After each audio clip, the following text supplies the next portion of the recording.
This, that, and the other. No, this is a Bible book club. We're going to be beginning in the book of Bereshit, book of Genesis, um, chapter number, I think we stopped at 15. So Minister Wanda should be having the notes up there before us. And who is modding for me? Minister Jackie's not here. She's probably resting. She's in the UK. We're going to get started. Hi, Tammy. We're going to give you an invitation.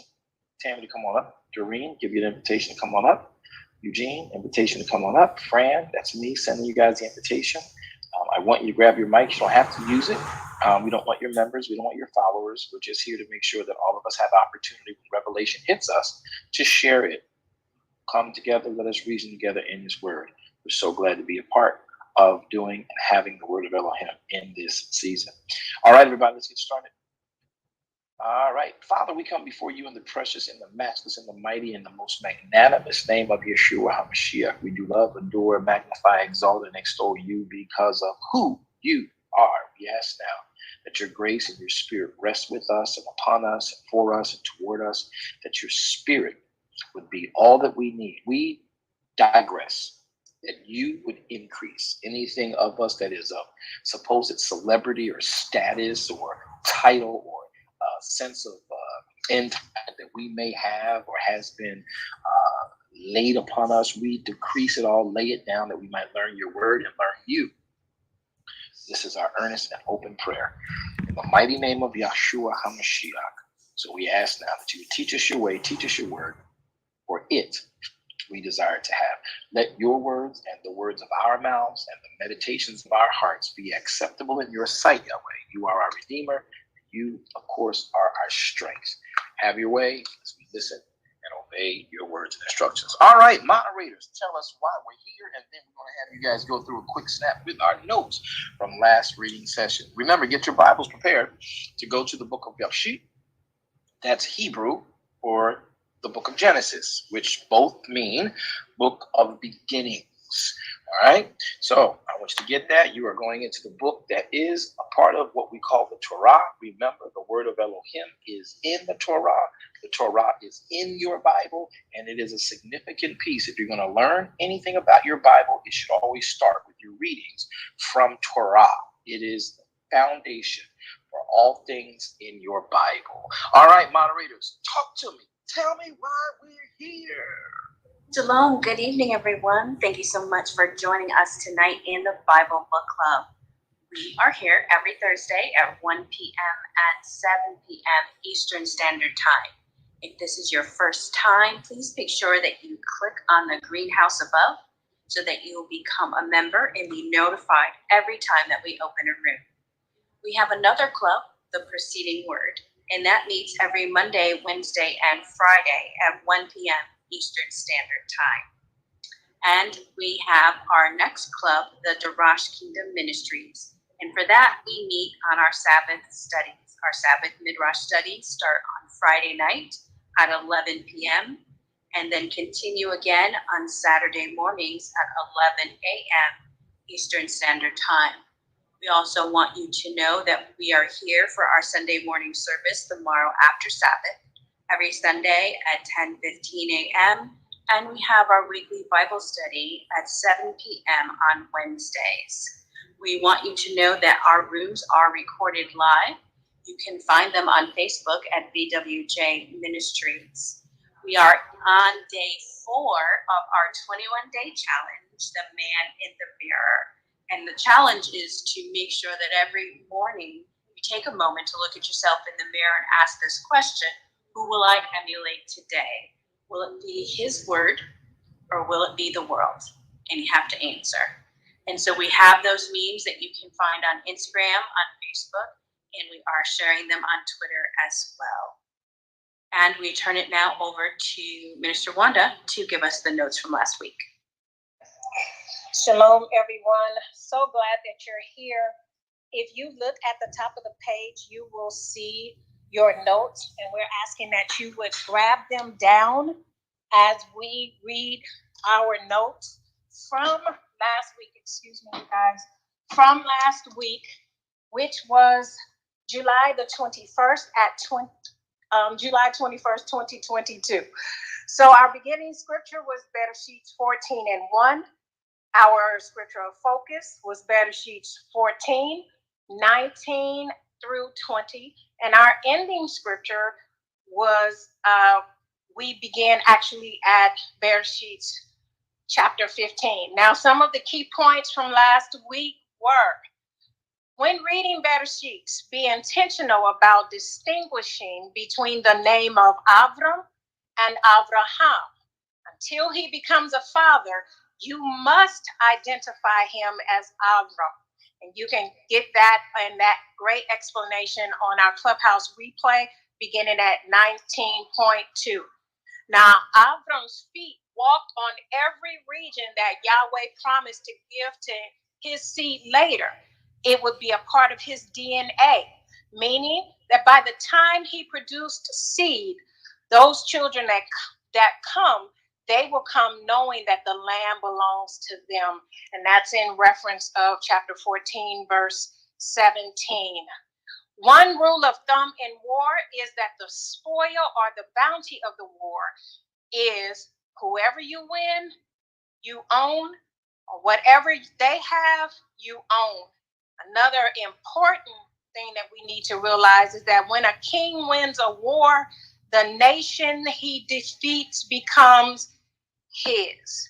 Now, this war in chapter 14 was the actual rehearsal for Avram becoming a ruler of many nations. And in verse 12, and they took Lot, that was their problem. That's when the problem started, when they took Lot. Another important thing that we need to realize is that Avram brought back all the spoils of war because he was chosen. The work was done for him. He just had to collect it. Now, please note that the prophecy was given that Dan would judge nations. Those 9 kings that Avram pursued to Dan, the place of judgment, their fate was sealed right there. Yahweh was judging them. And the final key notes, or the final few, is that Melchizedek, king of Salem, king of righteousness, was Yahweh in the flesh, and he came to judge them. Avram gives Melchizedek, Yahweh, a tithe of everything he now possesses, all of the wealth of the 18 kings, his own house, and Lot. Please note that Abram had not had a son yet, and after this, Avram gives birth. The tithe that he gave triggered it. I also want you to remember that the tithe was before the law or before the instructions. And a teachable moment is that your tithing is what fertilizes the ground your good deeds or your offerings fall into. That's how he became the Lord of your harvest. One more teachable moment is Yahweh has a plan for you. He always has a plan that works for you, but the plan may not be for you to fulfill it. Apostle, back to you. All right, I'm so grateful for that, guys. You did a great job. To all of our mods, thank you so very much for how you help us with the IT, carrying this gospel across these social media platforms. And those of you who are here in the clubhouse that we're allowing to come into our normal studies, i.e. this Bible book club. Well, we got a lot to talk about. The notes were pretty much pretty copious.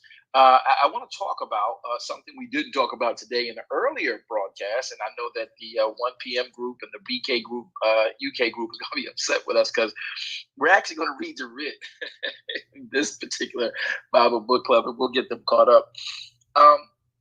Listen, you're gonna see something interesting here in this passage. Many of us know that Abraham sets template for a lot of things that actually gets incorporated into the Torah, rendering us the 613 instructions of Yahweh our Elohim.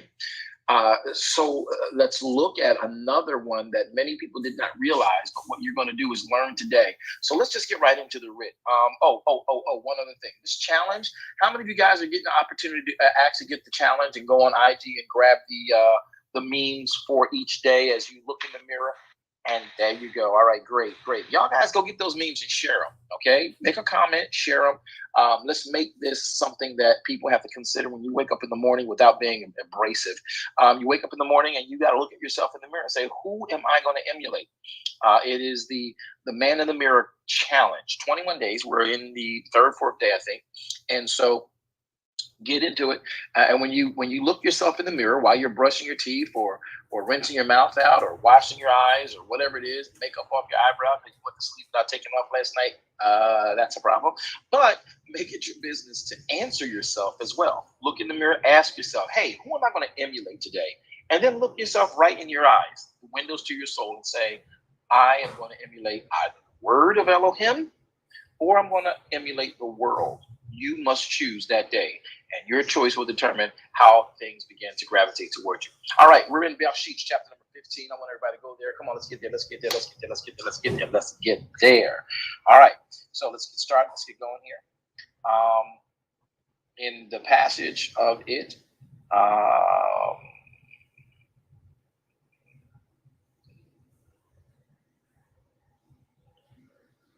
let's get going there right now. Okay, so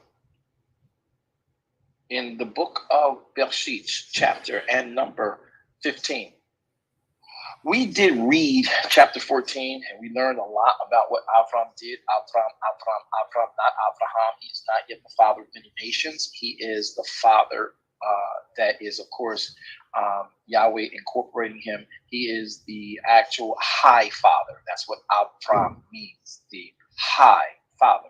He is not yet the father of many nations. And you got to make sure you know that distinction when you talk about Avram and Abraham from a New Testament perspective, because there was a different type of wealth. There was a different type of authority patriarchally that is placed on both him becoming or being Avram or Abraham. We're still at Avram. It's about to shift, but let's look at Genesis chapter 15, Bereshit chapter 15. After verse 1, after these things, the word of Yahweh came unto Avram in a vision, saying, fear not, Avram, I am your shield and your exceeding great reward. Avram said, Yahweh Elohim, Adonai my Elohim, what will you give me, seeing I go childless, and the steward of my house is Eliezer of Damascus? And Avram said, behold, to me you have not given seed, you've given no seed, and lo, one born in my house is mine heir. And behold, the word of Yahweh came unto him, saying, this shall not be your heir, but he that shall come forth out of your own bowels shall be your heir. And he brought him forth abroad and said, look now toward heaven and tell the stars, look, if you're able to number them. And he said unto him, so shall your seed be. And he believed in Yahweh, and he counted it. Yahweh counted it to Avram for righteousness. Now, verse number 7 says, and he said unto him, I am Yahweh that brought you out of Ur of the Chaldees to give you this land you're looking at, the land that you have gone upward, northward, eastward, westward, and southward in. Northward, eastward, westward, and southward in. The land that I'm asking you to walk up and down. And I am the one who's going to give you this land to inherit it. I am the one who told you to leave Chaldea. You're going to inherit this land. Verse 8 says, and Yahweh our Elohim, whereby shall I know that I shall inherit it? And he said unto him, listen, y'all, take me a heifer of 3 years old, and a she-goat of 3 years old, and a ram of 3 years old, and a turtle dove, and a young pigeon. And he took unto him all of these, and he divided them in the midst. he laid each piece one against another. But the birds divided he not. And when the fowl came down upon the carcasses, Avram drove them away. And when the sun was going down, a deep sleep fell upon Avram. And lo, and horror of great darkness fell upon him. And he said unto Avram, know of a surety that your seed shall be a stranger in a land that is not theirs, and shall serve them, and they shall afflict them 400 years.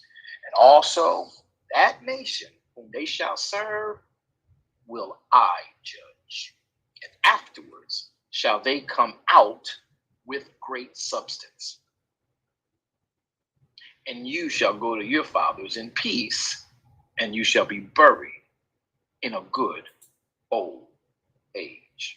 All right, I want to stop right here because I think there's a lot here that you guys may not have paid attention to. And I want to see if anybody else, while we're having this wonderful conversation about the writ, that you can tell me what you see in Bereshit 15, verses 1 through 15. And if anybody can, tell me what you guys see here. Let's see how much we can tell the New Testament and the storyline of our Bible is being played out in these 15 verses. Anybody?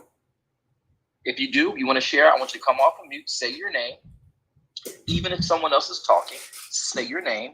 Our moderators will be paying attention to the names and put you in queue because we're here to have a Bible book club. What do you do in a Bible book club? We read and then we talk about it and then we understand it. So though I may be resident theologian, there are some other great scholars on platform with us. We're going to make sure we all get opportunity to share the reveals. This is how we dwell together in unity and we reason. Isaiah 1, 18 and 19. We reason together in the word of Yahweh our Elohim. All right, so who can tell me what you think you see in Bereshit 15, verses 1 through 15? Come off, Mike, say your name and let's chat.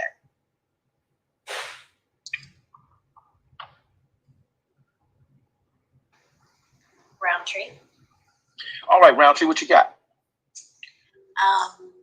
Some of this is KYC.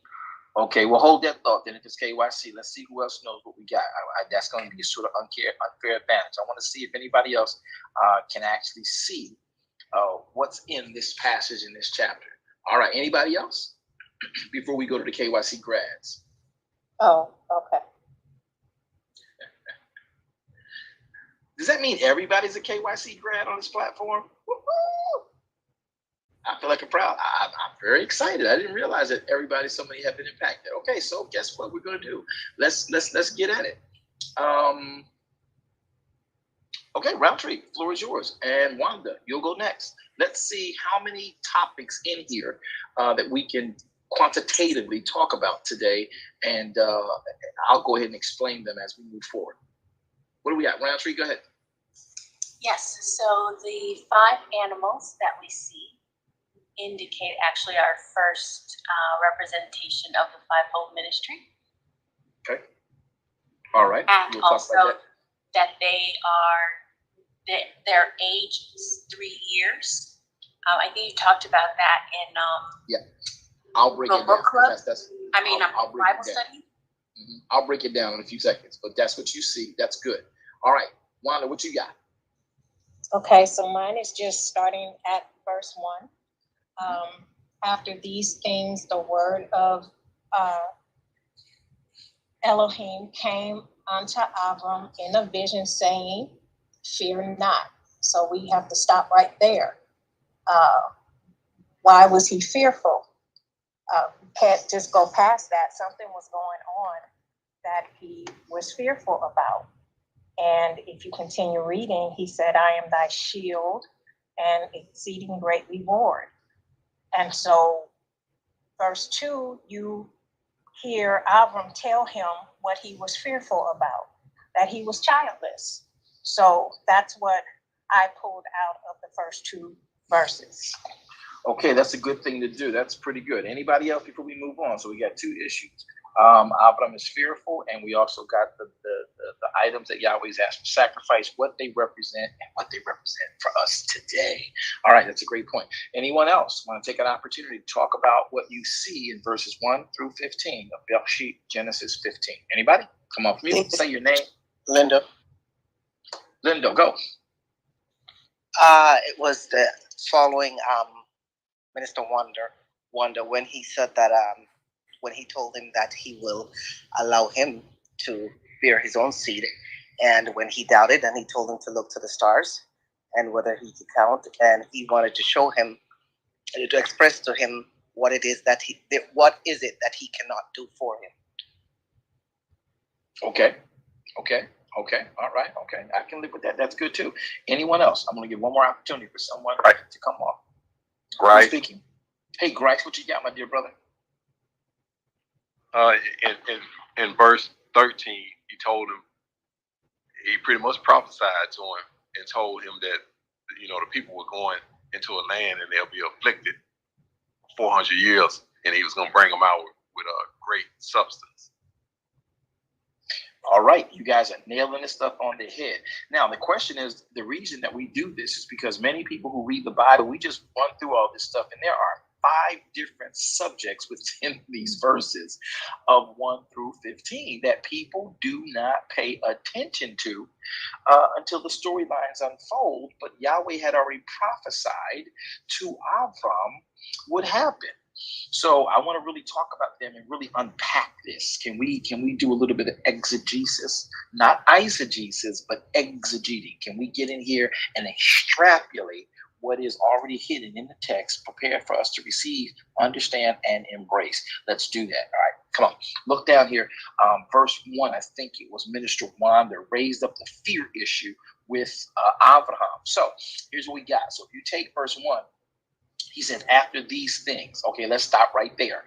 After these things. Okay, well, what are these things? Oh, we got to go back to chapter 14. Okay, so let's go back to chapter 14. Everybody, follow me back to chapter 14. Come on. Let's go. See, after these things, what things? All right, so let's just surmise what took place in Bereshit 14. What took place in Bereshit 14 was that there was a war. There was a real scenario that developed between Kedemar, king of Edomites, and Tidal, king of nations, fighting against, in fact, the metropolis of Sodom and Gomorrah. All right, and all those cities that were all connected. So we have all these cities, all these nations, these regions about to go to war, and they are in war. Avram is brought into this war not because he cared about anybody in there, other than the fact that his brother's son Lot was taken in some issue that had nothing to do with him. Avram comes down, grabs up his family, puts his city of soldiers against these kings after they had taken major conquests throughout the region, and on this marauder style conquest, Abraham comes in, catches them sleeping, wins the battle by the instructions of Yahweh and some of his dear Hittite friends, and they go and they handle business and get Lot's wife, Lot's children, Lot's property back, and in process he becomes, as he slaughtered the Kedemar and the kings that were with him in the valley of Shaveh. Let's go to verse number 18. Let's talk about why Avram feared. Well, verse 18, Bereshit 14:18. It says Melchizedek, who is literally Melchizedek, who is king, Melech of Shalom. All right. So Melchizedek, who is king of Shalom, Melchizedek, who was Melech Shalom,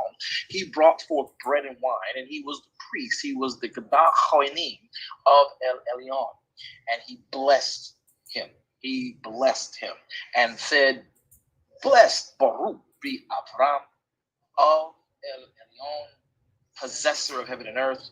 Baruch be El Elyon, which hath delivered thine enemies into your hand and gave him tithe of all." Avram then turns around and gives him tithe of all. The king of Sodom said to Avram, "Give me the persons, take the goods for yourself." Avram said, "No, king, I have lifted up my hand unto Yahweh already. I give him my tithe." and to the Most High, and the possessor of El Elyon, and the possessor of heaven and earth, that I will not take from you a thread or even your shoe latches, that I will not take anything that is yours, lest you should say, you have made Abraham rich, right? Save only that which the young men had eaten, and the portion of men which came with me, and are Eschal and Mamre. Let them take their portion. But yeah, no, you're not going. I don't need anything from you, bro. We delivered you. So go about your business. Okay.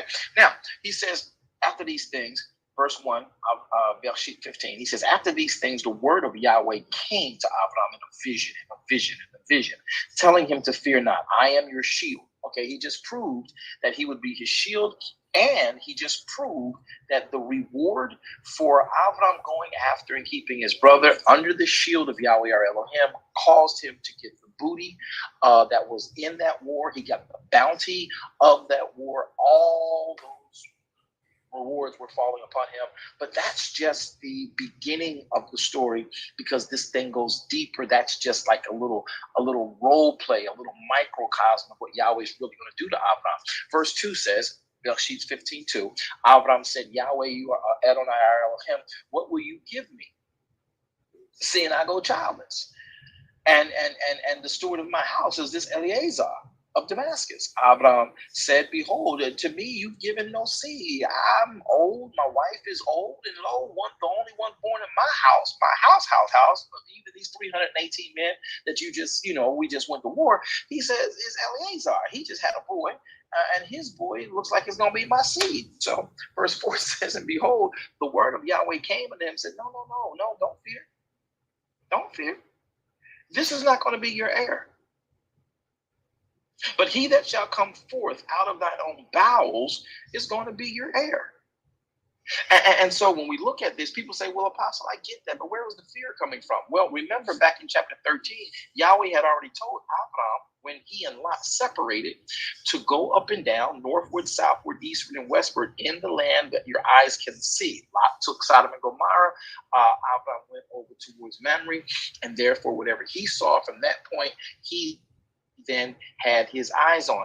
And he told him, your children are going to be like the stars of the sky and the sands of the seas. And Abraham is thinking, now that he's gotten this, after this war, he's like, you're showing me these visions, Yahweh, but I don't have a child. I don't even have a son. All I got is Eleazar. I mean, loving his boy, but that's all I got. I'm good. I'm Gucci. I'll chill with this, right? So Yahweh, Bereshit 15, verse number 5. And he brought him forth abroad and said, look now toward heaven. Tell the stars, if you be able to number them. And he said unto him, so shall your seed be. And he believed Yahweh, and he counted it unto him for righteousness. Now, I want to bring something to many of your attention. Do you remember in chapter 13 when Yahweh told Abraham that, can you count the sea? Can you count the sands of the sea? Can you count the sands of the sea? Right? And they said, he said, no, I can't count the sands of the sea. He says, that's what you're going to look like. That's what you're going to be. You're going to be great nations, right? So I want y'all to understand there's two references here. One spiritual and one is natural. And I want you to pay attention to them. Don't lose sight of them. And don't let anything keep you away from what this writ is trying to require you to see. Now, when he says this, Yahweh be praised. When he says this, he makes the statement, and he says in 13 that the seed, the sands of the sea, you're not going to be able to count the sands of the sea, right? That's the natural children Abraham would have in general.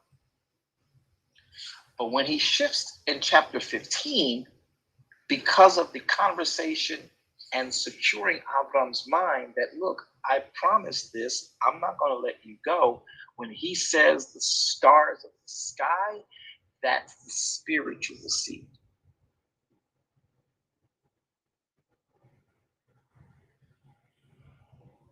Anybody get that?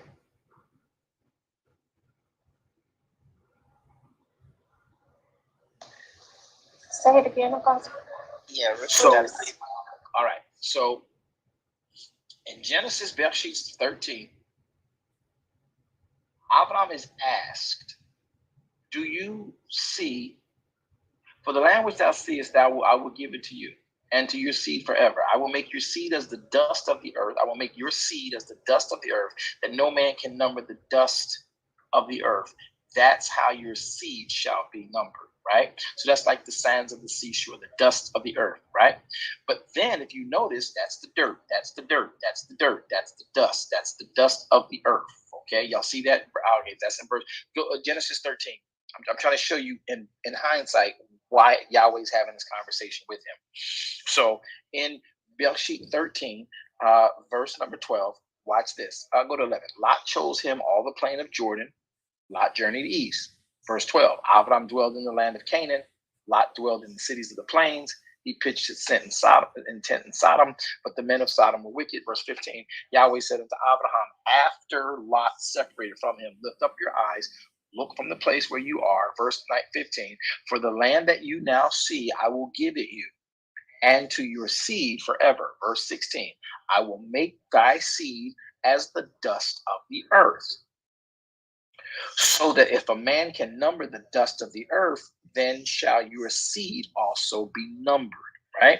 Verse 17, arise, walk through the land in the length of it, in the breadth of it. I'm going to give it to you. Abraham removed his tent, came to dwell in Mamre and in Hebron, and built there an altar unto Yahweh. Now that's chapter 13. Go with me now back to chapter 15. Come on.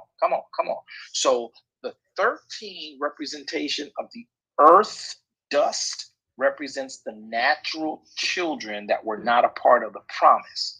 In chapter 15, when he tells him to look in verse 5, he brought him forward and said, look, verse 5, Bereshit 15:5. He brought him forward and he brought him abroad, and he said, look now untowards heaven and tell the stars, if you be able to number them. And he said to him, so shall your seed be. Now, the stars versus the dust. The stars represent Israel, the promise, Yitzhak, the promise, and then the dust of the earth represents, as you all now know, all of Abraham's other children.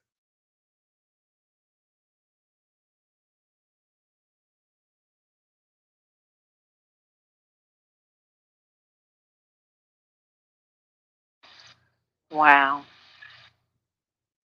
1, 1,000, 2, 1,000, Yeah. 3, 1,000, 4, 1,000, 5, 1,000. Are we getting that? Yes, sir. Yeah. Come on, Bible Book Club. Yes, I'm chewing on that. Yeah. I understand. Yeah, this is Yolanda. I understand it. I hear what you're saying. I just looking at it, I would never have gotten that from reading it. I know. Right, Yeah. right. That's why we take our time at Bible Book Club. See, because there's two separate things. One is earthly, one is of the heaven.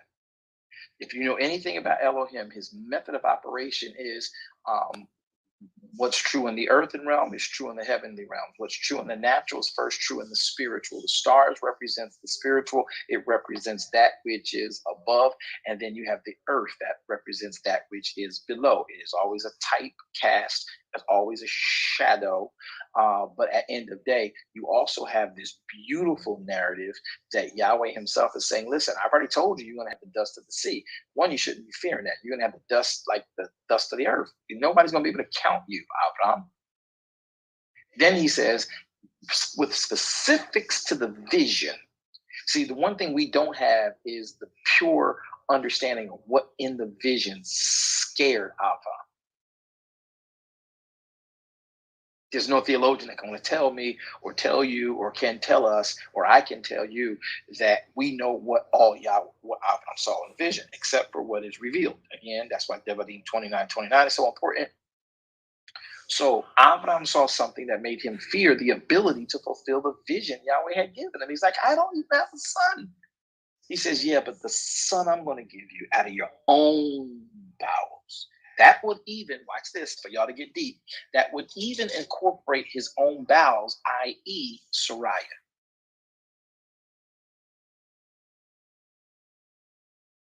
Got it? At the time of the promise.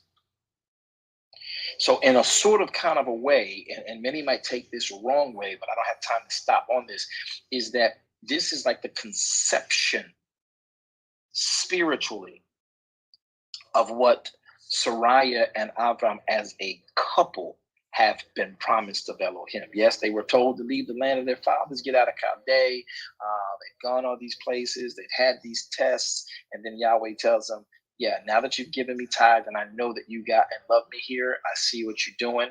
I count this unto you for righteousness. I'm telling you right now, don't fear. I've given you a vision, and your son, not anything else you do, but you are son of your own bowels, your marriage. Sariah and Abraham were the married couple, and Hagar was put into marriage by their thinking, which was in error. But the loins, your loins, son, I'm going to bring forth a seed, and that seed will look like the stars, the illuminated version, the stars of the heaven. Previously in 13, he tells them you're going to have seed like the dust of the earth. Are y'all seeing the separation? Yes. Yes. Yeah. Okay, so that's one point that Minister Wanda brought out that we see between verses 1 through 15 and Bereshit 15. Let's go now down to verse number 7. And he said unto him, I am Yahweh that brought you out of Ur, out of the Chaldees, to give you this land to inherit it. And he said, verse 8, whereby shall I know that I'm going to inherit it?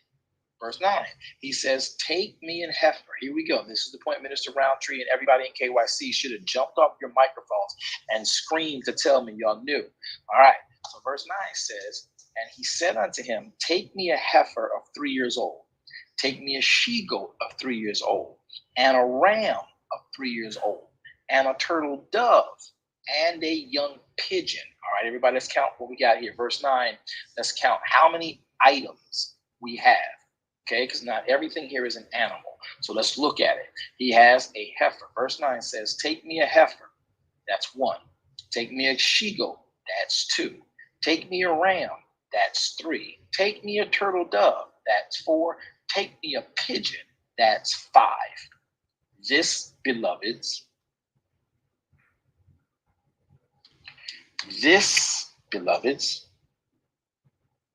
is the first experience and visual manifestation of fivefold ministry. Yep. Now, those of you that come through KYC, I know y'all know it now. I know y'all excited about it, but I want to make sure we can all put this together as to why. Did I hear someone try to say something? Just acknowledging. Who was that, Lindo? Yes, sir. Oh, okay. All right, cool. Great. So verse number 9 says, take me a heifer of 3 years old, a she-goat of 3 years old, a ram of 3 years old, a turtle dove, and a young pigeon. All right, even if you're in KYC, you came out of and you graduated KYC, I'm going to pause here because Ruach said there's some questions in the room. So let's see who's got questions about verse 9. And the issue that this is fivefold ministry. Come off mic, say your name. Let's talk about it. Hey, we got a lot of people down there in the VIP section that don't have microphones. We're going to send you guys some microphones, everybody down there. Our moderator's going to send it to you. Coming from me, I don't have time to do it. Moderator's going to send you guys microphones. I hope you grab them because I'm sure you want to talk a little bit. So let's talk about it. Anybody got questions? Come off mic, say your name. Shoot your shot. Can you hear me? Who is this? Say your name. Sheila. Hi, Sheila. Good to have you today. What you got? I just have a quick question. I'm not understanding how those 5 animals represent the fivefold ministry. Okay, great question. It's no problem, Sheila. Here's the issue. What you got is take a heifer of 3 years old, take a she-goat of 3 years old, and a ram of 3 years old, and a turtle dove, and a young pigeon. Well, you got 1, 2, 3, 4, and 5. Interesting. There is another great person who teaches this beautifully. His name was many years ago. I used to study with him. Dr. Mark Hamby. I don't know if anybody remembers him. He did a great teaching on Levi's jeans. Yes, I know If- that. Yes.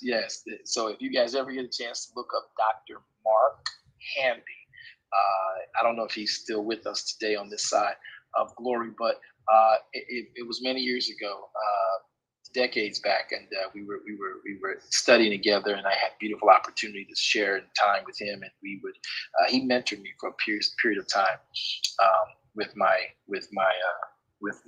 covering, with the permission of my covering, and we would chat and talk and get into some things, and he was deep into what I was deep into, and that was understanding the Hebraic element of Torah, or I should say the elements of Torah, the Hebraic knowledge of knowing the knowledge of Hebrew to understand the Torah, and trying to transfuse that into Christendom. So he did this one great teaching that had my attention. It was called Levi's Genes, Levi, the tribe of Levi. Genes, right? Y'all get it? You know, we have this thing called Levi genes, right? Great play on words. So he would talk about the genes, you know, the human genes, the DNA genes of Levi. And it was such a beautiful thing he broke down. And then, of course, he and my apostle sat and they chatted and they got some things together. And we explained how Levi, watch this, in chapter 15, chapter 14, gave tithes in Avram.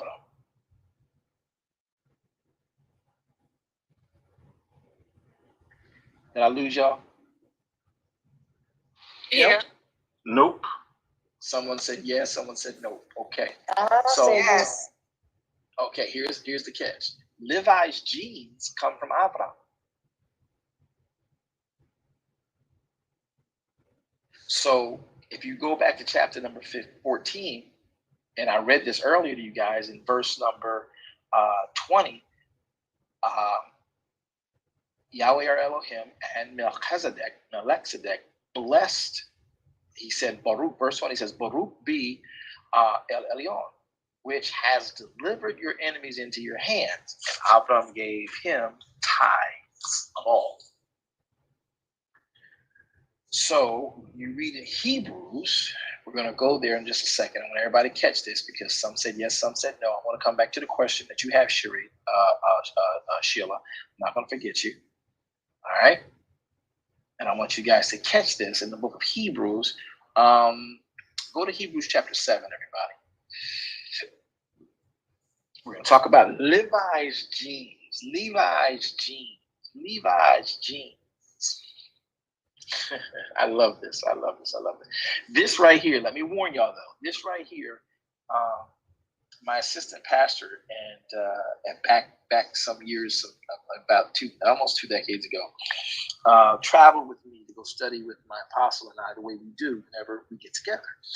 And he stayed with me for like 4 days because I was with my apostle at their house for 4 days, and we would sit down and study. And he was like, "Man, y'all just keep going." I said, "Yeah.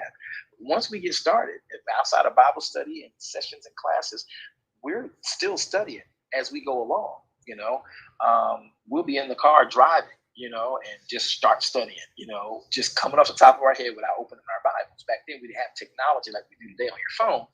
And we would just start memorizing and talking about what passages of the scripture. So I'm driving, she would talk, and we would study. And he got to the point, my assistant pastor back then at the point, he got to the point we came back to the house and we sat down and started studying at the house, got some coffee, and we would have good conversation, talk church business, and then we just shift easily into a study.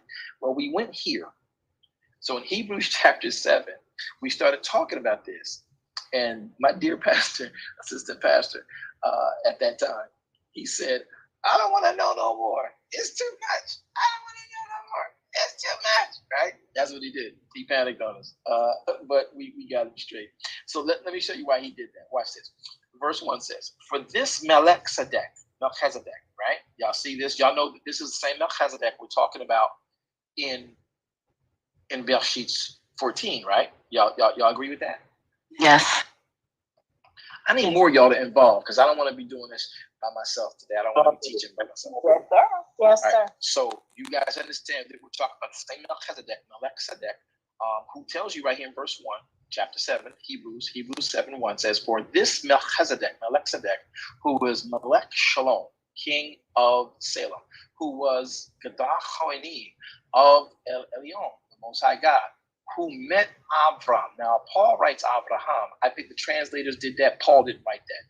God, who met Avram, returning from the slaughter of the kings, and he baruched him.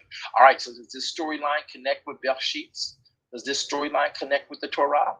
Does this storyline refresh you about Torah? Yes. Yes. Yes.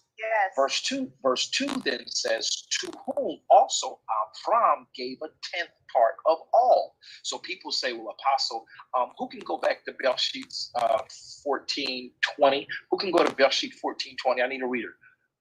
Is Veronica here? Yes, sir. I can go. Go, Veronica.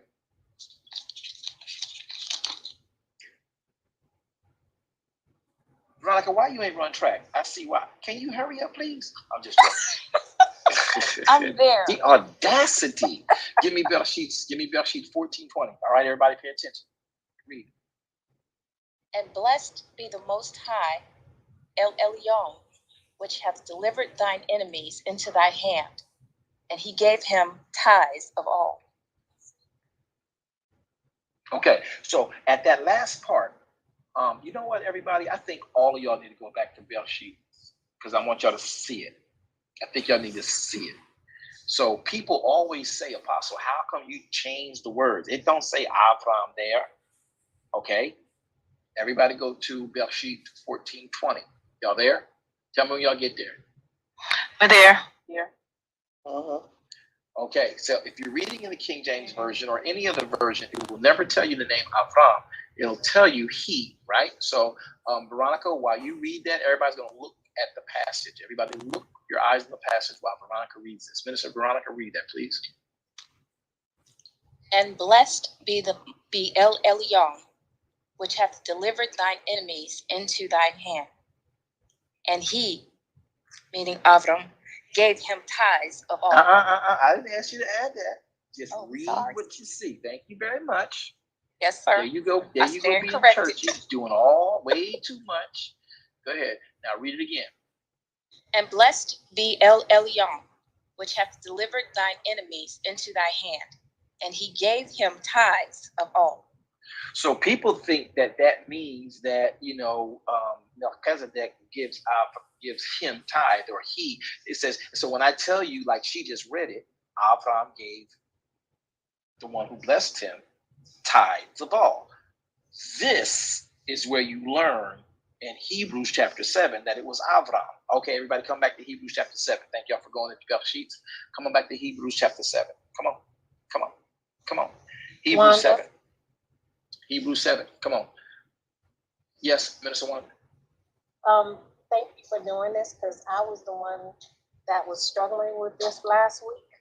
Because I kept reading it and studying it before, and this was where, when I cross-reference, I went to. So thank you. Right, because you was probably saying, how he gonna be changing the people's name? He don't know. It don't say Abraham. It said right. It said he. Yeah, that was my problem. All it said Mr. Apostle man.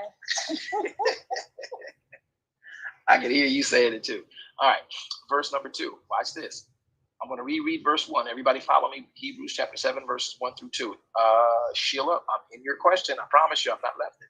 For this Melchizedek, who was Melech Shalom, who was Zachoinim of El Elyon, who met Avram, returning from the slaughter of the kings, and baruched him.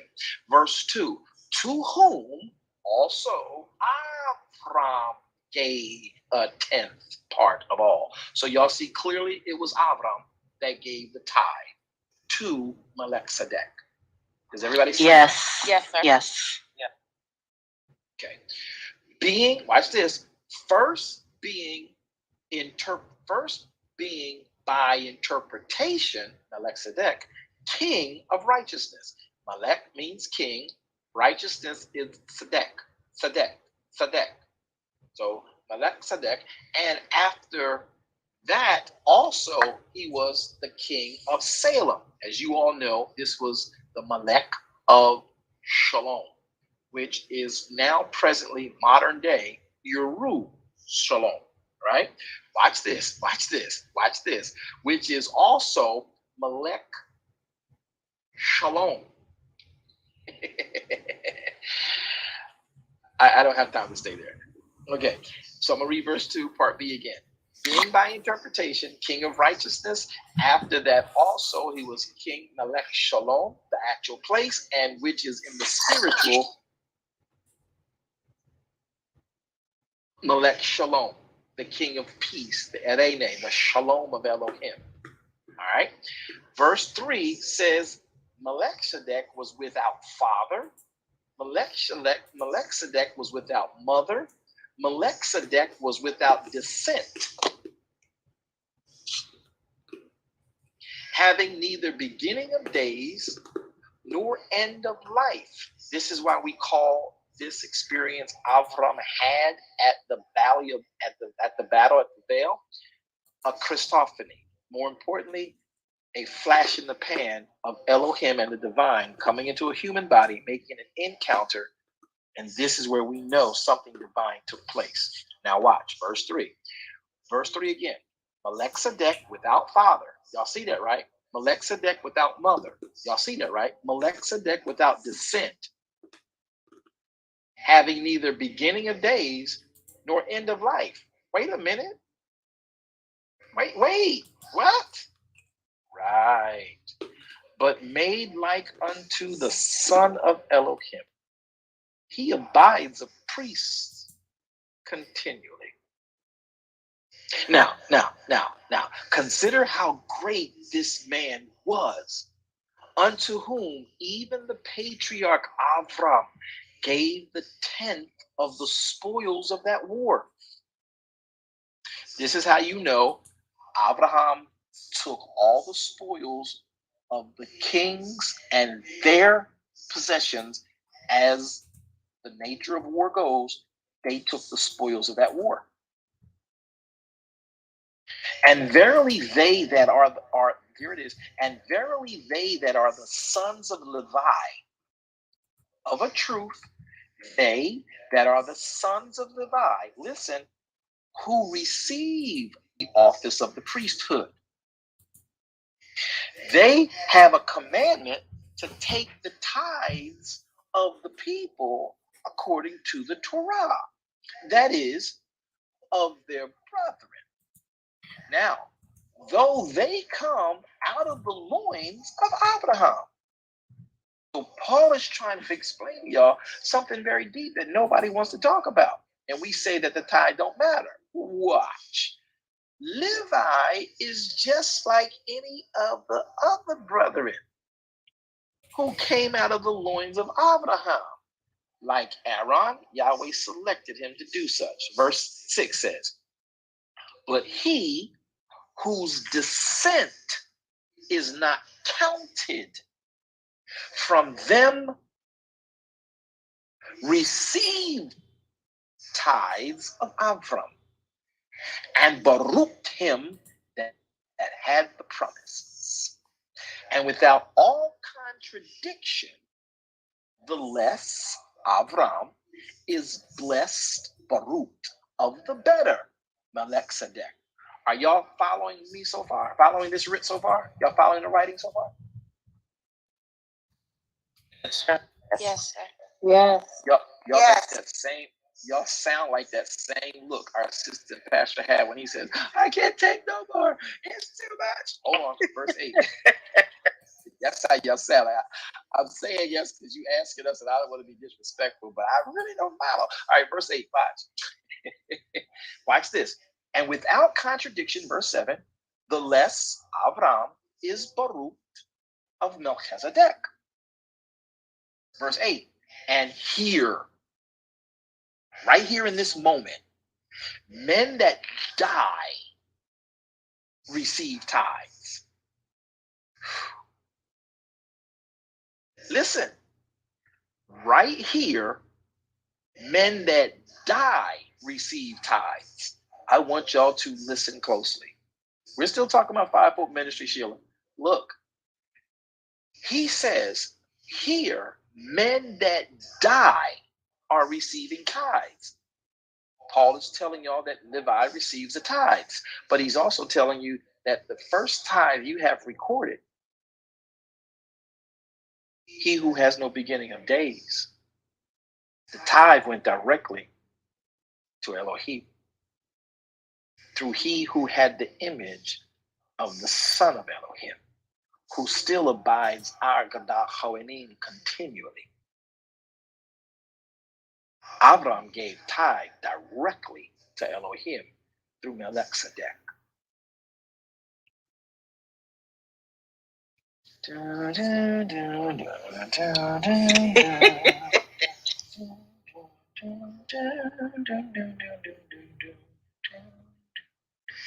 it. Y'all got it? Yeah, I see it now. I would have never Yes. got it on my own. Thank you for that. Okay, that helps me. Okay. Now you're going to find out why my dear associate pastor lost his mind. We had to help him find it. He good now. He can teach it now. But he was like, what in the ham sandwich? I said, we don't eat ham here, bro. We don't eat pork here. He said, my bad. What in the turkey sausage is going on? Listen, all right, here's the go. That was funny. Y'all. That was funny. It is funny. It was. Listen to this. I'm gonna read verse 7 again because you know I gotta do redundancy for us to get it right. Because there's still some folks saying, okay, well they just bragging, they just showing off that they know it. Listen, verse 7. Without any contradiction, Avram was blessed of Melchizedek because he's the less blessed of the better. Melchizedek, again, guys, verse 3. Melchizedek, no father, no mother, no descent. He has no lineage. He doesn't have, listen, y'all, he doesn't even have a beginning of days, nor does he have an end of life. That can't be a human. Correct. Wow.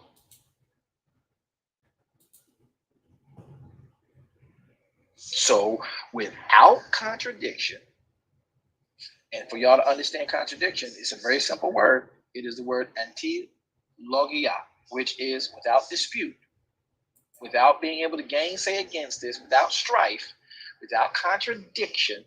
The less Abraham is barut of the divine. Melchizedek. Verse 8, here it is. Here, Paul says, where we are right now, men that die receive the tithes. In Abraham's day, he gave that tithe for the entire seed, Elohim himself.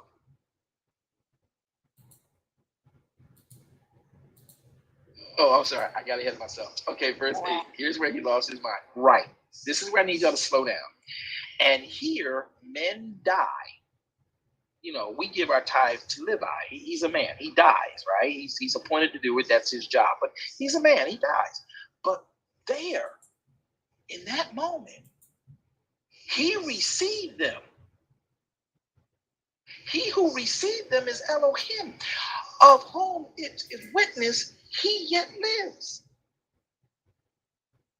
So the same person that Abraham gave tithe to is yet alive today. Hallelujah. Sheila, I promise you I'm still talking about 5 minutes. You just got to get this part out because it won't make sense. Hallelujah. Here is where this is where our guy lost his mind. Verse number 9. Here it is. Y'all ready? And as I may also say, Levi also, who today receives the tithes,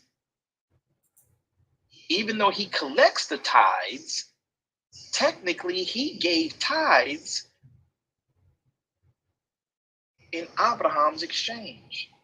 For he was yet in the loins of his father when Melchizedek met him. Oh my God. Wow. Oh my God. Wow.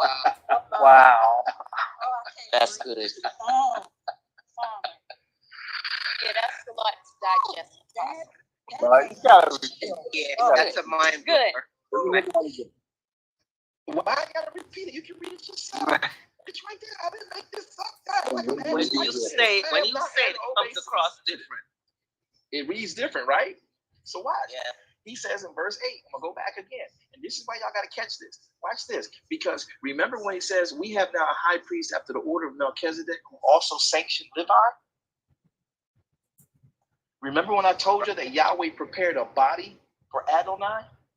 And Yeah. Melchizedek experienced Melchizedek touching Abraham, meeting Levi even in his loins. At that moment, Abraham's seed became like hyperactive, and it was going to find any egg and ovary in Sariah and bring the vision. Oh my goodness. Okay, nurses caught that, but everybody else didn't catch that. Okay, watch. Let's go back to verse 7 so we can catch this. Sheila, I promise you, I'm not going to leave you out there. And without contradiction, the less is blessed of the better. And here, men that die, Levi, they receive the tithes. But there, in that moment we're talking about, he, Elohim, received them, the tithe, of whom it is witnessed that he yet lives.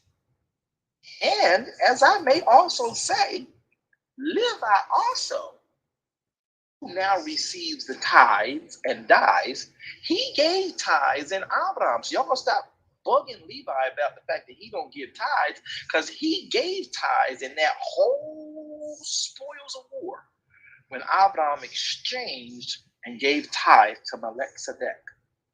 For he was yet in the loins of his father when Melchizedek met him. Oh my goodness. Wow. That's deep. That's the DNA change that made Abraham's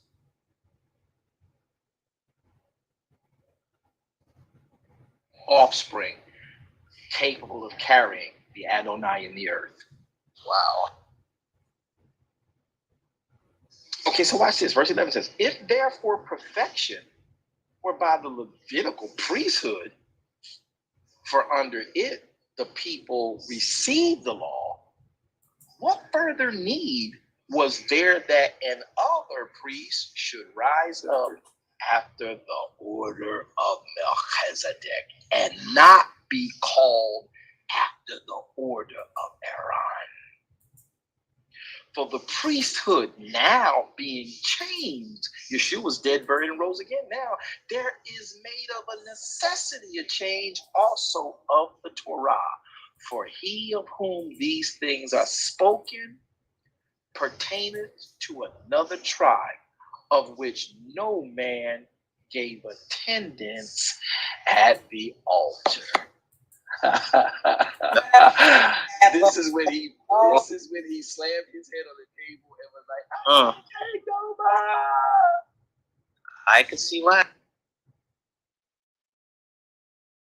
Are you guys y'all so quiet? I don't. Wow. Just masticating. Never saw that before. And the way we read it, you never will. AYC, this is why we take to read the Bible. How? Slowly.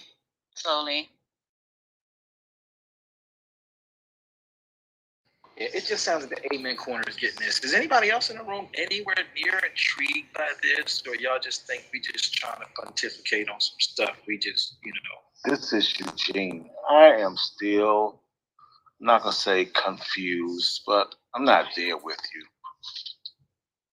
How much to be there? That's cool. The word is already written in your heart, and the word is already written in your mind.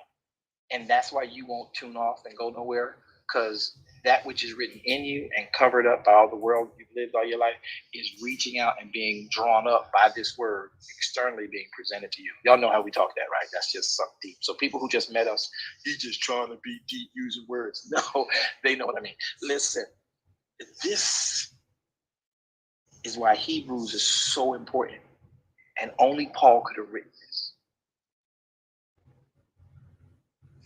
Levi was in the loins of Abraham, and in Abraham making that exchange for tithes to Melchizedek, he who has no father, no mother, no descent, no beginning or end of life, who look like and made like unto the Son of Elohim, who yet abides priest continually.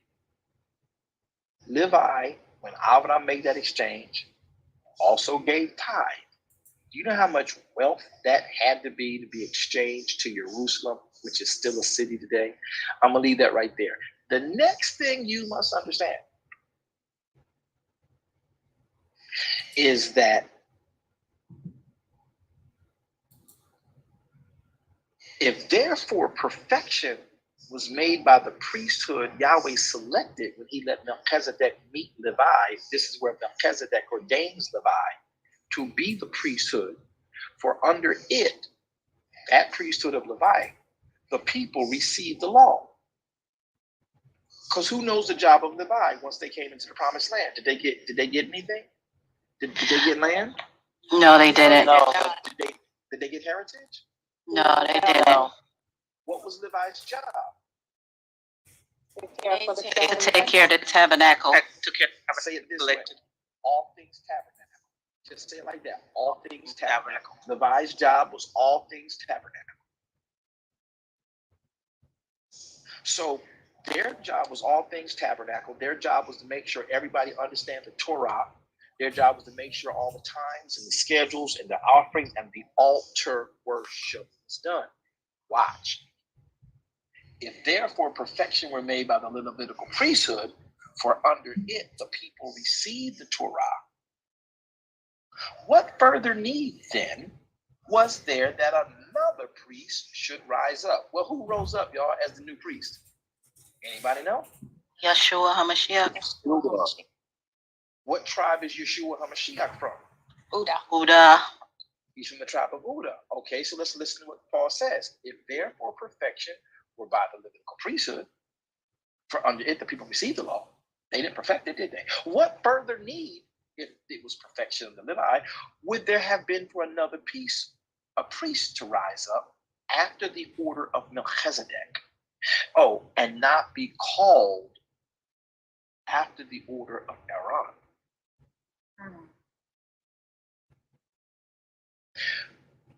Because they were not perfecting it. They were messing it up. This is why I keep telling y'all Yeshua HaMashiach rose up because the Levites weren't doing it right. Watch this. For the priesthood, verse 12, for the priesthood now being changed, by the time Paul writes this to the Hebrews, the priesthood has now been changed. There is now made of necessity a change also of the Torah. What was the necessary change? Yeshua HaMashiach is the sacrifice for all sin. Verse 13 says, for he, look at this, of whom these things are spoken. Lo, I come in the volume of the book, it's written of me. For he, whom these things are spoken, pertains to another tribe. This new priest is from another tribe. This other tribe was never at attendance at the altar because only Levi could be at the altar. This is why y'all got this thing in the Christian church of this altar y'all put down. You could not approach the altar. Only Levi could take your offering and put it on the altar. Oops. Yep, that. Oh my goodness. Yes. Amen. Got that. Amen. Oops. Wow. You couldn't approach the altar, only the priest could, only the Levites could. So he is saying in verse 13, for he of whom these things are spoken, he pertains to another tribe. What tribe is that, y'all? Who knows? Uda. Uda.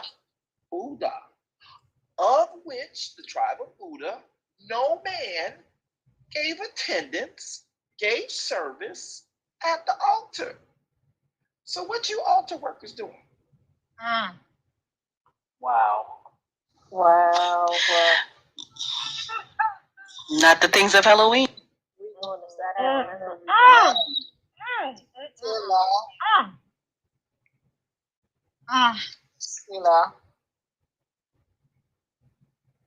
Listen, verse 14. For it is evident that our Adonai, our Mashiach, sprang out of Uda, of which tribe Moshe spake nothing concerning priesthood. And it is yet far more evident that for after the similitude of Melchizedek, there arises, after the similitude of Melchizedek, there arises another Kohen, who is made not after the law of a carnal commandment, but after the power of an endless life. For he testifies. It read different, don't it, y'all? That's Look, verse 17. very different. Listen, verse 17 says, for he testifies, thou art a priest forever after the order of Aaron. Yes? No? No, No. Melchizedek. Melchizedek. He testifies, thou art a Kohanim forever after the order of Melchizedek. So the same Melchizedek that ordained and sanctioned Levi, sanctioned and ordained Yeshua HaMashiach. For there is verily a disannulling of the commandment going before, for the weakness and the unprofitableness thereof that Levi produced. For the law made nothing perfect, but the bringing in of a better hope did, by the which we draw nigh unto Elohim. See, that means God did away with the law. The law ain't perfect. He just told you. Giving of the law is not perfect. The people sitting there in the law, not doing it his way, made it of none effect, but the bringing in of a better hope, one who could do it better. That's what the change was. There was no New Testament, no Old Testament. There was no New Covenant, no Old Covenant. It's just that the one carrying, the only change was the carrier, the new carrier of the same words made it better. Now we draw nigh unto Elohim through his ensample. Yes. And in as much as not without an oath, he was made priest. They killed him on the cross. He didn't get a chance to make an oath then. For those priests were made without an oath, but this with an oath by him that said, look at this, y'all. Adonai swear and will not repent. Thou art a priest forever.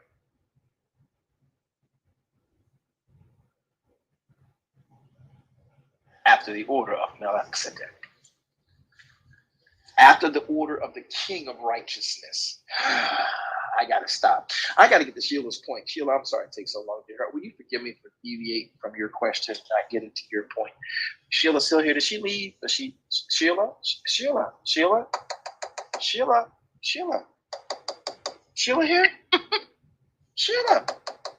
Is she here? She left. No, she's still on platform, sir. No, I'm sorry. I'm here. I'm at the beauty shop. I ain't left. Oh, okay, child. She at the beauty shop. All right, okay. Okay.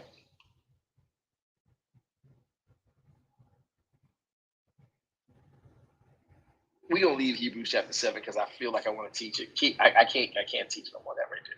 If I do, we'll be here all night. Can we go back to Bereshit? Yes, sir. And for those of you who are saying, I don't get what just happened, just read it again. Read it slow. Take your time. Stop trying to quote it. And let it literally sink into your soul. Everybody Gucci with that? Gucci. Yes. All right, that was just a couple people. I know we got a whole lot more on here, man. All right. The word is All right. careful.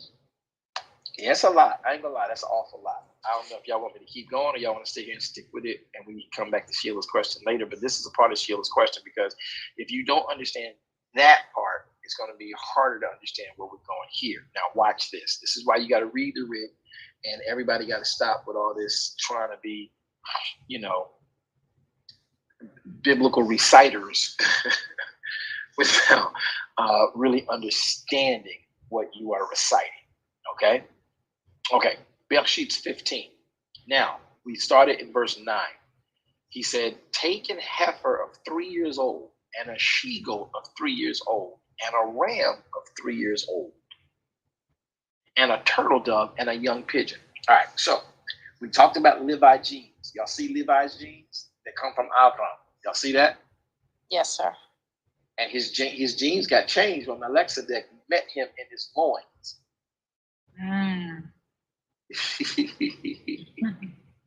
I can't stick on that. That's a whole other story. So now you understand what Hebrews 10:5 was saying. For a body hast thou prepared me. Sacrifices and offerings you would is not, but you prepared me a body to go into the earth so that that body could be the sacrifice for all sin. That was the change. If there's any change in Torah, the change was that Yeshua, the body prepared, became the sacrifice for all of the sin sacrifices listed in the Torah. He did not do away with any of the other sacrifices, any of the other offerings. He did not do away with the free will offering, did not do away with the tithe, did not do away with the first fruits, did not do away with the drink offering, did not do away with the burnt offering. He did not do away with the love offering and the free will offering. He did away with the sin offering, which was like 60% of the offerings. And that now all gets cannibalized in the Lamb of Elohim.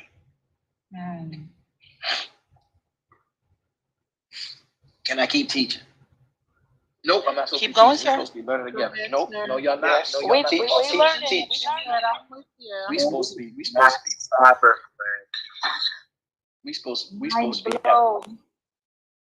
to be talking about some stuff here. All right, so Bereshit 15. Let's read verse 9. Take a heifer, a she-goat, a ram, a turtle dove, and a pigeon. This is your first real bona fide look at fivefold ministry.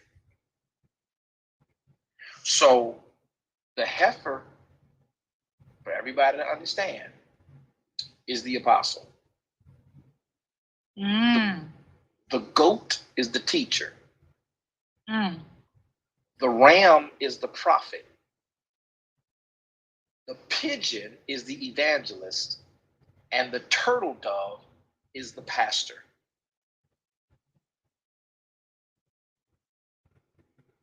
I'm going to say again. Notice that the heifer and the she-goat and the ram have to be 3 years old. They have to literally mature. Can't just be a prophet, because the ram is the symbol of a prophet. That ram's got to be old enough, mature enough to be able to handle his head, which bucks up against bricks and logs and fights and protects whatever he has. That ram is always in his head. The she-goat, similarly, is also a fortifier. The she-goat, if you watch the she-goat and you watch the billy goat, you will see a big difference in how they actually maintain themselves. They all eat, everything, tin cans, soles of shoes, whatever. But the she-goat is always teaching the other rambunctious goats. Then you have the heifer, which just sits, pays attention to everything, make sure everything is in order. We call that the iglal. The iglal. That's the nearly grown. That's what a heifer is. Nearly grown, right? Its whole process is to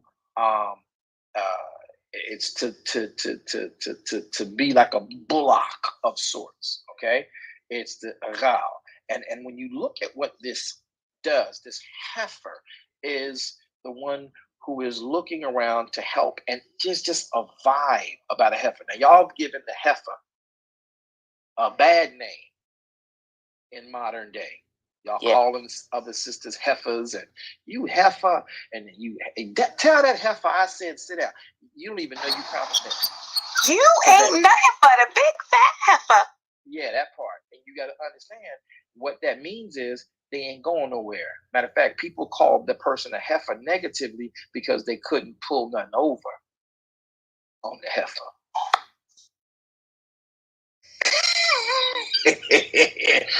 The Wow. that part. Wow. Yeah, that part. Y'all not gonna talk to me. I think We repurposed Unstoppable. We repurposed it in the wrong way. In the wrong way. I was just about to call Pastor Spencer. We repurposed it. And why? Because the heifer just sat there. The heifer would not move. The heifer look at you like and know your spirit. Like, yeah, nah, you ain't coming through here like that.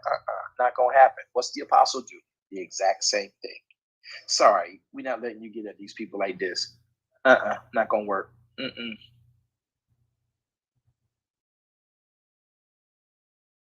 That's why there are certain other issues in other faith systems that have been taken and extracted from the Torah, and you have these people worshiping certain types and colors of heifers.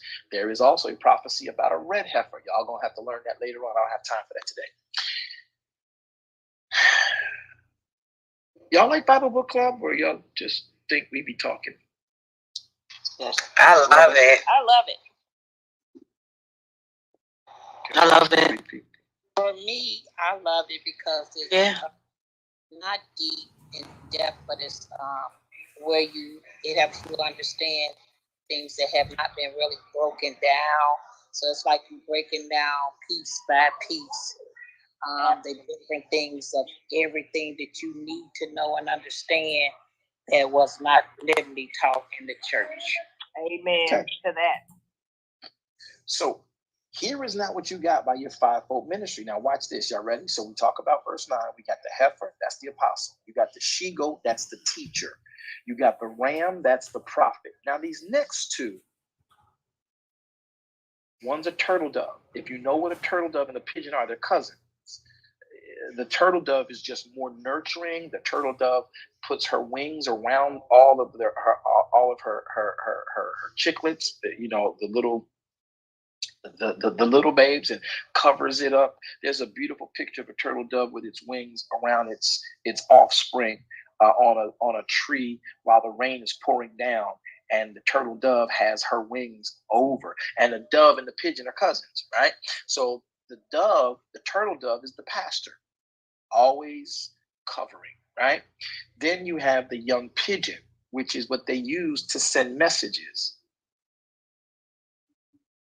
Before there was the internet, before there was email, before there was U.S. postal mail, there was the pigeon. Y'all know that's actual historical fact, right? Yes, sir. They train pigeons to this day to carry messages. So the pigeon is the evangelist. Now look at what happens in verse 10. And he took unto him all of these that Yahweh asked for, and he divided them straight down the middle. He laid each piece one against another. But the birds he divided not. Now, what's the significance of that? Well,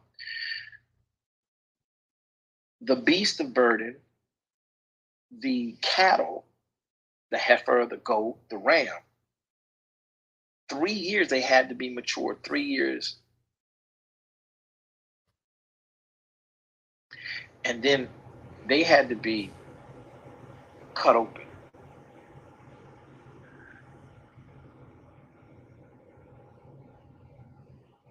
And laid open for everyone to see. Now, there's only Abraham there, but they were split down the middle. See, if you're going to be a prophet, if you're going to be a teacher, if you're going to be an apostle, you're going to get cut open.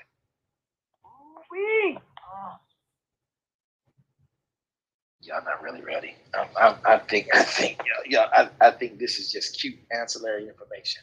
I'm talking to y'all prophetically. If you're going to be in these offices, which are, if you pay attention to your hand, they are the key parts of your power on your hand, not the pastor. See, the pastor, the pigeon, or the turtle dove, and the evangelist, the pigeon, their wings don't get cut. They don't get split in half. Otherwise, they can't carry the message afar. Okay, verse 10. He took all of these, he divided them in the midst and laid each piece, but the birds he did not divide.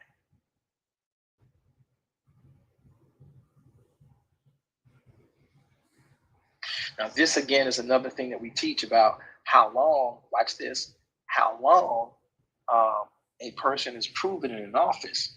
When Messiah was here on the earth, he started at 30, he died at 33. That means that his disciples was with him for 3 years. The heifer, the she-goat, the ram has to be how old? 3 years old.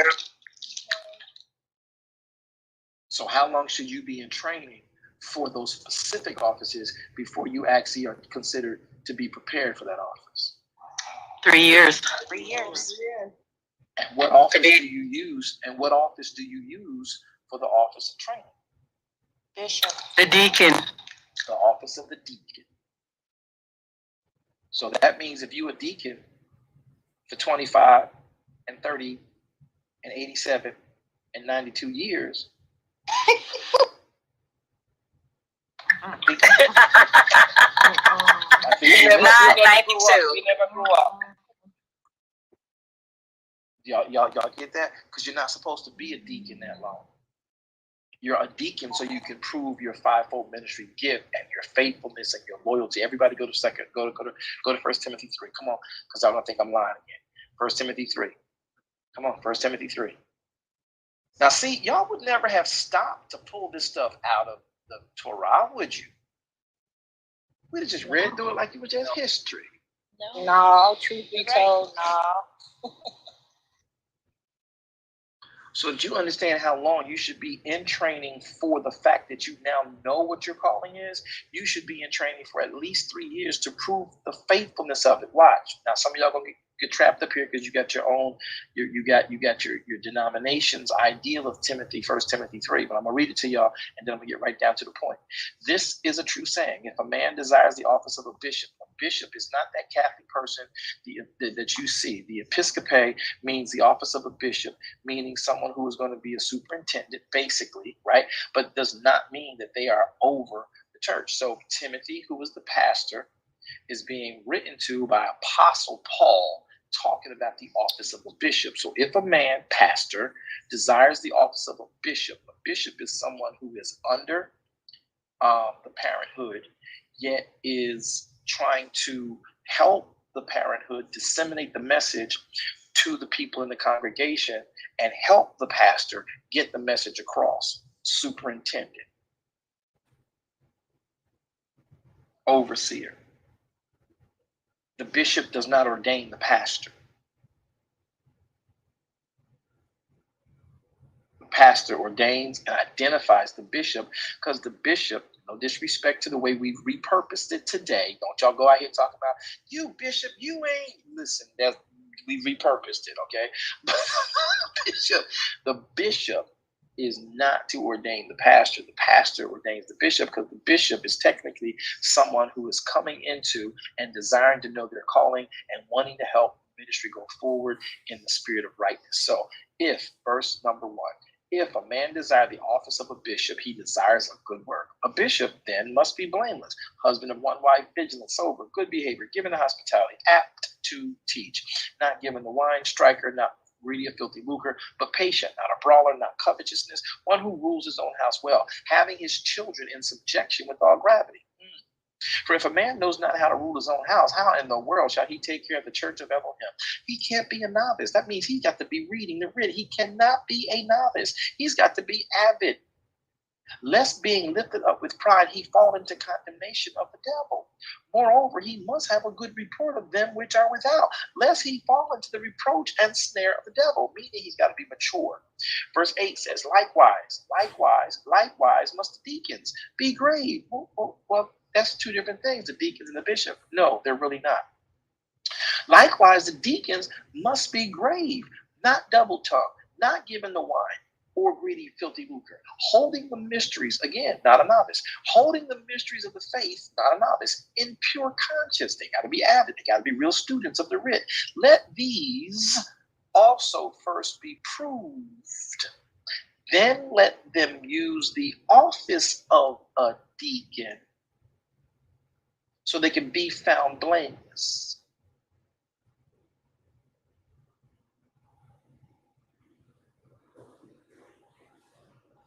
And that period of time is basically 3 years. Watch.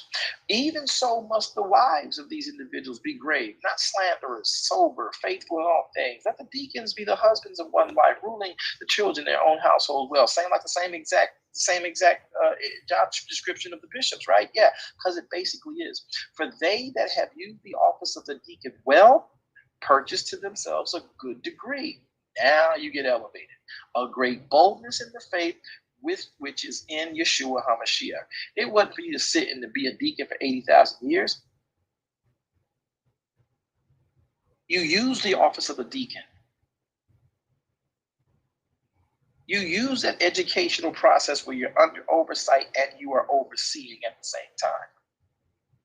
This way you be found faithful. And your faith is that of Yeshua HaMashiach. Verse 14. These things write I unto you, hoping to come again unto you shortly. Y'all get the rest, right?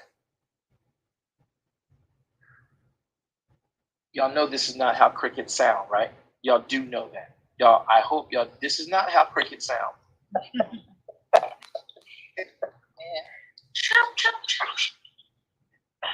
I mean, Put in your mouth. Y'all got to say your names. I don't know who's talking. So who said what? I'm sorry, Uella. It's hard to talk with food in your mouth. That's good. That's good. That's good. I like that. How do you talk with food in your mouth? You don't. You chew your food first, right? So, Sheila, does that help a little bit with the fivefold ministry issue you were running into? yes, sir. But he just said so much.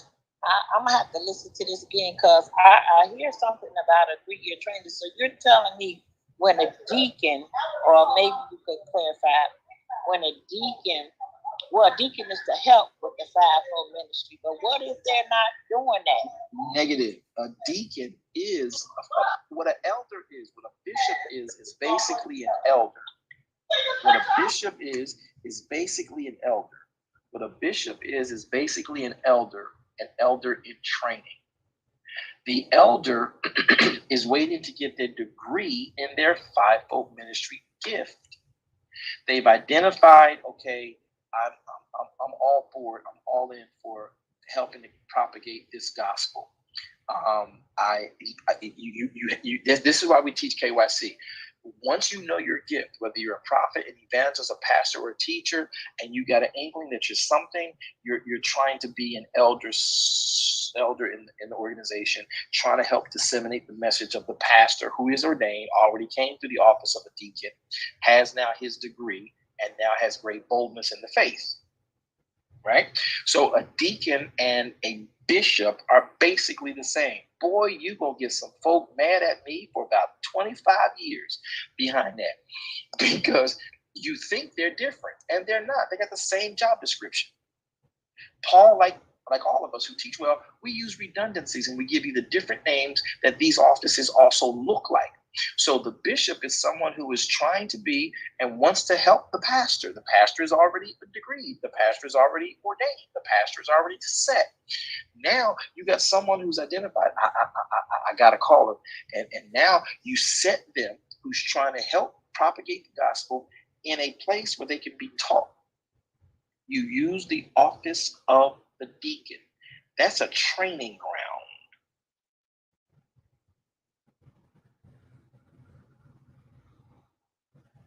Yeah, okay, Mr. Apostle, man. That's the training ground. And then you see, watch this, if they are actually worthy of it. Verse 13, they are to use the office of the deacon. And if they use it rightly under supervision, they will have well purchased themselves a good degree. What y'all thought he meant when he said a good degree? You graduate. The word degree here is the word bathmos, which means a good step. You get a good grade, a grade of dignity. You get a degree. What y'all get when y'all go to college and graduate? I'm gonna leave y'all alone. What y'all think about that?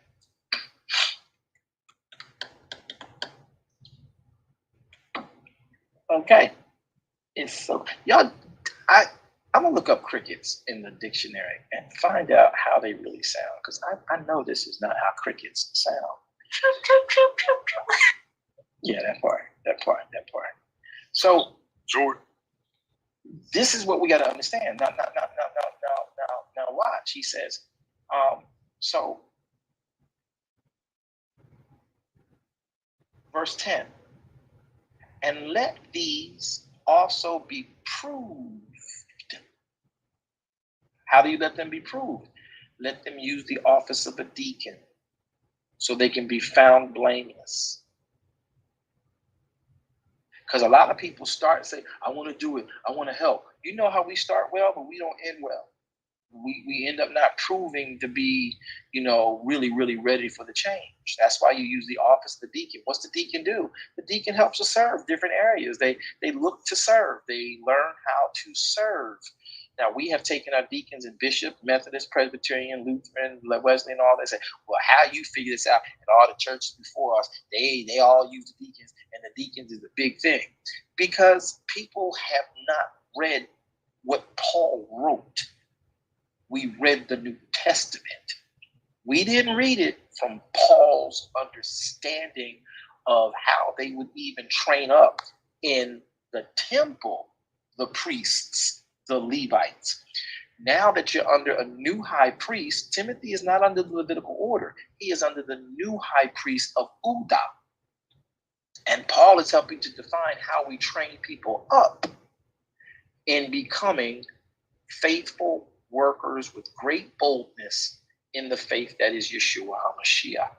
That's why he said, these things I'm writing to you now, hoping to come to you shortly. To just, make sure y'all doing it right. Verse 13 says, for they have used the office of a deacon well.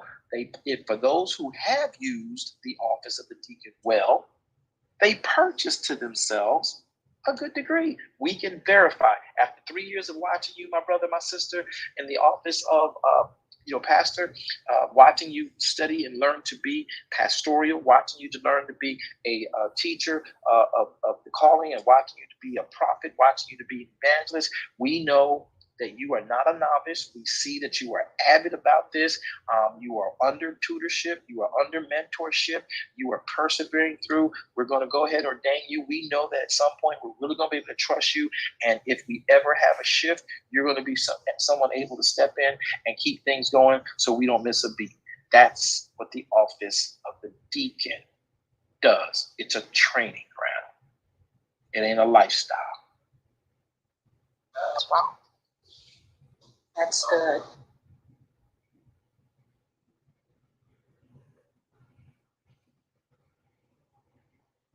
Okay, so it's 9 o'clock. We've been on this for 2 hours and some change.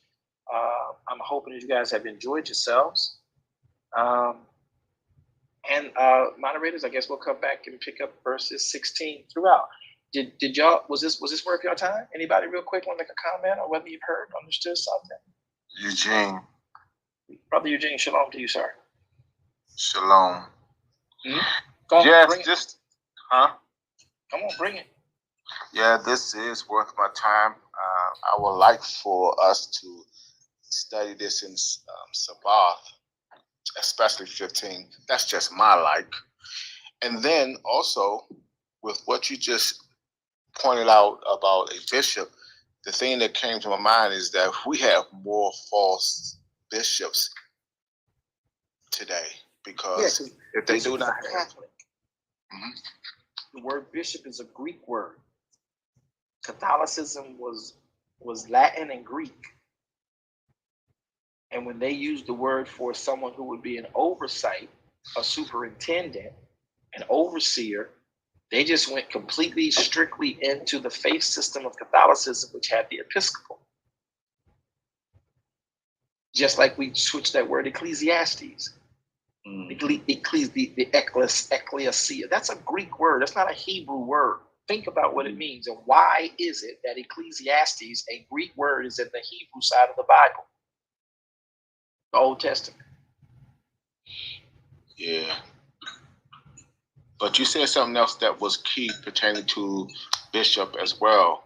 You said the Torah, and I don't think many of them. This is my thought that many of them are really or have studied the Torah in No. its specificities. No, they Like took that a word? test. They took a test for standard aptitude. They took a test for standard aptitude with regards to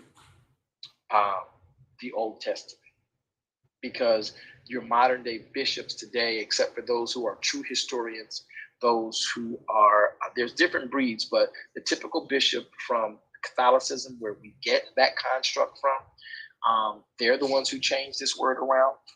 And I'll come back with y'all later on to tell you what word bishop should have been, but I'm not going to do it now because that starts me teaching. And y'all know once I start something and I don't think y'all got it, I'm going to keep going till y'all get it. We'll be here till 2 a.m.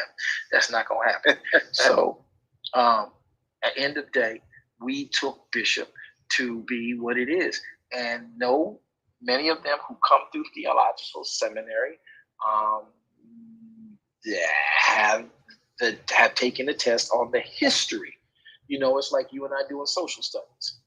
It's like you and I doing history in America, at least. I know in the islands as well as in the UK and in other countries in Africa as well. They do history lessons, and whatever's in there, as long as you know a few key things, you're good. No, they never studied Torah, because Torah was supposed to be strictly for those people who were called Jews. And the modern day Christian church and its bishopric is all about Jesus. And we still didn't get the reality that Jesus, Yeshua, said, I only speak the Torah. And then they left us doing whatever that they said. So they never really studied Torah. They went into Torah, the Tanakh, grouped it all together and said, let's just take a lesson. Who is Father Abraham? Who is Moses? Who is Adam? Who is Eve? All right, take a test on that. Now move on.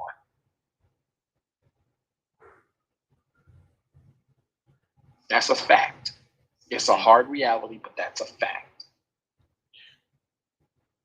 Okay. Well, I can't say this. If it never made sense before, when you say you want us to be 3 times better than you, I believe that you are showing us this more and more. And by the way, after we become 3 times better than you, you should line us up and then just run us down the line or to be ordained. How about that? Well, how about we do that? We don't need you to figure out why you thought you needed to say something like that. You've been here 3 months. You act like you've been 3 years. Get yourself in line. Gotcha. Yes, sir. Get back in class. Matter of fact, you've been attending class? I don't know. Sound like you've been skipping. Nope. All right. Thanks for adding value, WD. All right. Anybody else? Jordan. Hey, Brother Christ, what you got, man? I was just saying, you might want to get a soundboard.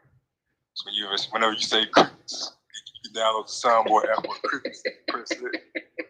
I want to do that too.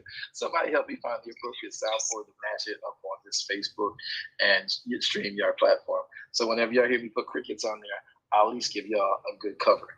I'm gonna do that, Brother Jordan. I'm with the cricket board. We're gonna get it. That's good. And I'm gonna get one when y'all chewing too. What it's like when I'm gonna get one that has a sound when y'all chewing food. All right. Anyone else? All right. Moderators, tell us why we're here. Shalom and good evening, everyone. Thank you so much. We hope that you were blessed tonight in the Bible Book Club. We want you to know that we are here every Thursday at 1 p.m. and 7 p.m. Eastern Standard Time. We also want to ask you to join us at our Preceding Word, which meets every Monday, Wednesday, and Friday at 1 p.m. Eastern Standard Time. Bible Book Club, the Preceding Word, and Darash Kingdom Ministries. You can find those clubs by clicking on Apostle's profile and scroll down to the bottom. Under Darash, we are here Friday nights for our Sabbath Midrash studies. We start at 11 p.m. and go for a few hours. And then we pick it up again Saturday morning at 11 a.m. under the Darash Kingdom Ministries Club. You can also find us there for our Sunday service, the morrow after Sabbath, every Sunday at 10:15 a.m. And join us on Wednesdays for our Wednesday night Bible study, at 7 p.m. Eastern Standard Time. We have mentioned the KYC, and there is a new KYC class starting in a few weeks on August 9th, I believe, is the first start date. If you are interested in joining the KYC, there is a link above that's been posted. You can download that.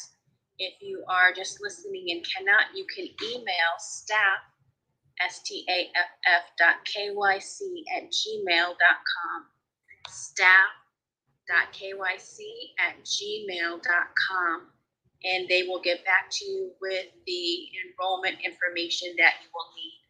We also want to encourage you to please join us for our 21-day challenge. We are on the end of day 4 today, and it is the Man in the Mirror challenge. Every morning we challenge you to stop for a moment and look in the mirror and ask yourself this question: who will I emulate today? Will it be Yah's word, or will it be the world? And who will you choose? You have to answer. And so we're doing this together. We have memes available on Instagram, Facebook, and we are tweeting as well. And so join us in this challenge for the next 21 days. We thank you so much for being with us. Apostle, we turn this back over to you.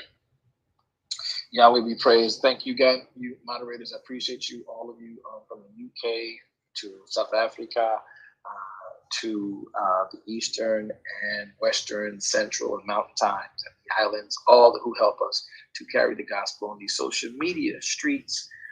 We bless Yahweh for you and your lives. Remember, man shall not live by bread alone. Every word of Yahweh is life that each of us needs in order to be what he has called us to be. So my job is done here today. I hope we'll see you guys maybe on the preceding word tomorrow. Keep the challenge. I'm looking forward to you guys doing it. If you got questions, write them down and inbox me directly. Okay? And I'm understanding we're having some difficulties out there in some other stratospheres that are social media. No one on our platforms blocks anybody. We don't want anything like that. If you have the right to be here, if you want to search truth, and you all about his word and his truth, you have the right to be here. There's no one here that blocks anybody. Our platforms are left open. If I don't block you, you'll never be blocked here. And if I block you, I'm gonna tell you I'm blocking you. I'm gonna come to you and tell you I'm blocking you. But nobody gets blocked on these platforms, and I want you guys to know that. So please, please, please, please, please. I was talking with a dear sister earlier, one who I revere and honor, and I think that there might be some issues going on with Facebook as well, because we keep getting I think there's scammers who try to say that we have, music infringements. Well, y'all know we haven't sung one single solitary song on this platform, and yet we keep getting these challenges that we're, trademark infringing. So we're trying to research it out as best we can to find out who's this scam is coming from. And then there's also some stuff happening on YouTube. People are putting up comments, and their comments are being erased. I know for a fact on YouTube, we have to keep that down because there's so much more access to a lot of things going on. But many of you can go out to YouTube. As a matter of fact, I think we need to have that done. You guys will go out to YouTube and subscribe to our YouTube page. We can really use your support there to get the message out further. So what is the YouTube scenario out there? What's that tag out there? What do we got? They can simply search for VWJ Ministries, and they'll see your logo and your name on the channel. That's how they know that it's the most recent one, VWJ Ministries. So it's the blue logo you see up here with us today, the VWJ Ministries blue logo. All right, great. So go to YouTube and then type in VWJ Ministries, and subscribe. It'll be great to have you guys subscribe if y'all really like the ministry. Help us thrive, because all we want to do is carry the gospel, to the nations, and these vehicles help that get done. And your help that is also a necessary point, and a necessity in general. All right, thanks for listening to us tonight, guys. We'll talk to you again soon. Father, we thank you for everything that's been done. Thank you for all the mods. Thank you for all the participants. Thank you for those who come to the book club to learn. We ask you now that you would bless, and everything that was spoken out of carnality, we ask you to strike it. All things that are spoken in accuracy, strike it. All things that are spoken in your truth and accuracy, let them saturate the hearts of your people, that we all mature in you and speak the same thing. This is our earnest prayer. In the mighty name of Yeshua HaMashiach, we say and pray. Amen. All right, everybody. This call will be ending in 5, 4, 3, 2. Oh, shalom, everyone. Shalom. Thank you, Shalom, Apostle. everyone.